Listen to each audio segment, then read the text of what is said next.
I was a little boy when it happened, so I was 9 years old. So what did you keep from that memory? Oh, I remember it was surreal. It was hard for me to believe it actually happened. And I remember going out at night afterwards and looking at the moon and trying to imagine that human beings had actually gone there. And it just fascinated me. So now can you tell us about the Space Center in Houston? Because it must be very wonderful to discover. What can we see there? Well, Space Center Houston is a dynamic learning destination. We're all about enthusing people about space exploration and helping them understand why it's possible. We're also the official visitor center for NASA Johnson Space Center, so we provide the greatest access to behind the scenes at NASA. So we take you to the mock-up facility where there is a full-scale replica of the International Space Station that's used to train astronauts and come up with engineering solutions and prepare for experiments that happen in space. We also have one of the foremost humanoid robotics labs, and many people don't realize that at Johnson we actually are creating robots to support human missions. So we're now in our 5th generation named Valkyrie, or Robonaut 5. She's also being adapted to help with solutions on Earth. In fact, the Japanese government has contracted with NASA to develop a form of Robonaut to go in and help shut down the Fukushima power plant that was destroyed several years ago in the earthquake and tsunami. We also take you to see the International Space Station control room. The main control room that flies the International Space Station is at Johnson Space Center. So it's amazing, you can watch the flight controllers actually doing their work. We also tell you about the history of the space program. We have more than 400 artifacts on exhibit. We have the real Apollo 17 capsule, Gemini, and also Redstone, Mercury Redstone capsule, many spacesuits. And so we interpret how is it that we keep humans alive in space, in an environment that we're not adapted to live in. But we also do a lot to talk about all the great things that space has made possible for us here on Earth. All the scientific inventions, the technology and knowledge transfers that have improved the quality of life on Earth.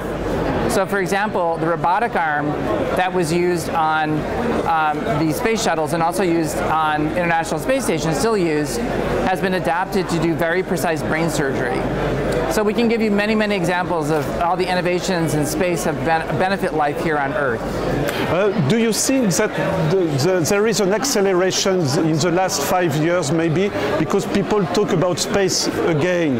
And do you see that with more visitors, more people who want to know more about space? Well, I think we've always been fascinated by space, and it has continued, and I think there are periods of greater interest.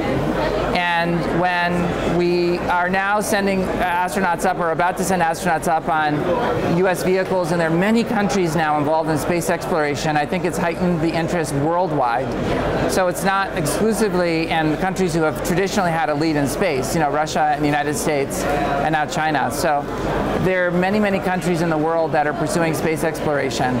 We actually see it in our attendance at Space Center Houston, where in the past 3 years we've had an 18% increase in attendance, and we're setting records again this year. It does help when you have the commercial sector who are very good at marketing and very good at communicating the excitement of space, and I think that has also helped to raise awareness. And I think that for the 50th anniversary you recreated the launch room, no, if I'm not wrong? No, actually the control room from the Apollo era has always existed at Johnson Space Center, but it was discontinued to be used in the early 1990s, and it is designated as a National Historic Landmark. And so we're in the process of restoring that space, and we're going to inaugurate it in 2 weeks.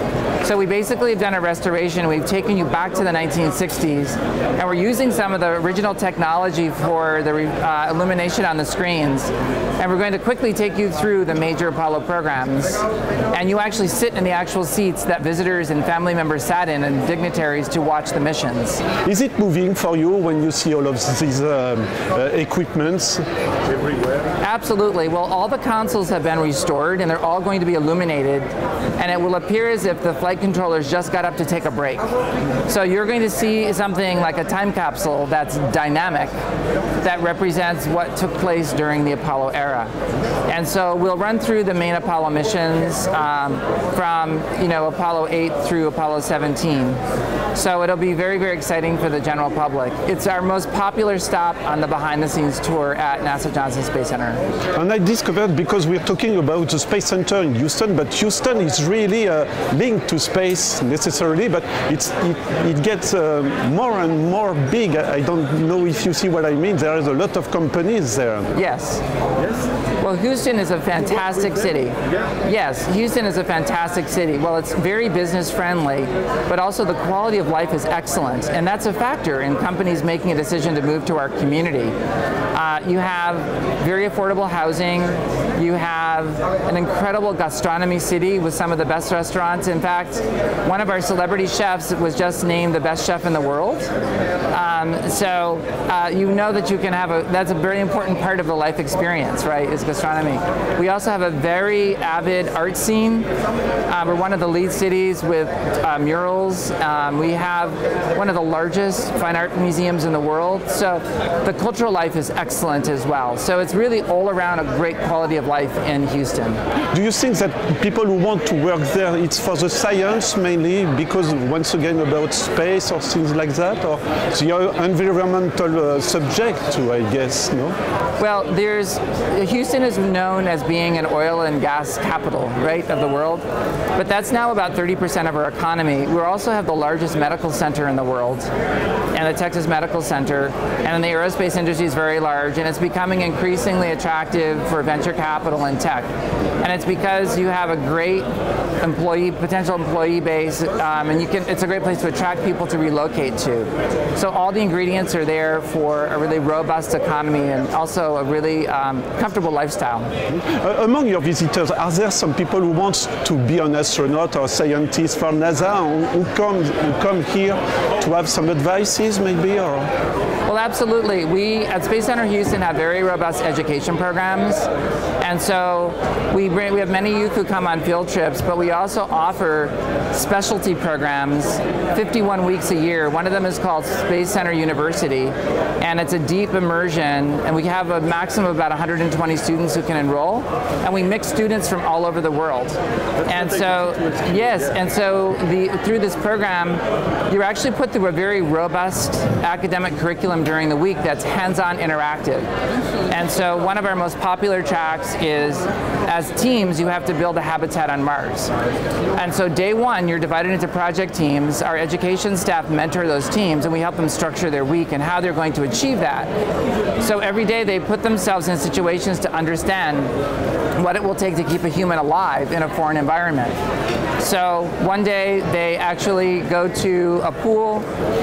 We actually employ divers who work with NASA to teach them how to scuba and snorkel, and they have to, as a team, build structures underwater and use Spheros robots to do a series of challenges. There's another day where they develop rockets and test them.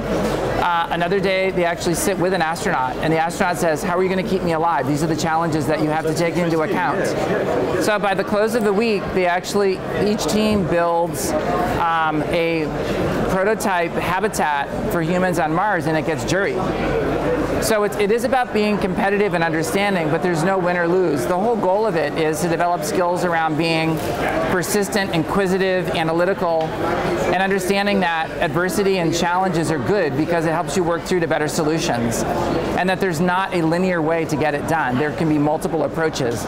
And so we then place their models on exhibition and interpret it for the public.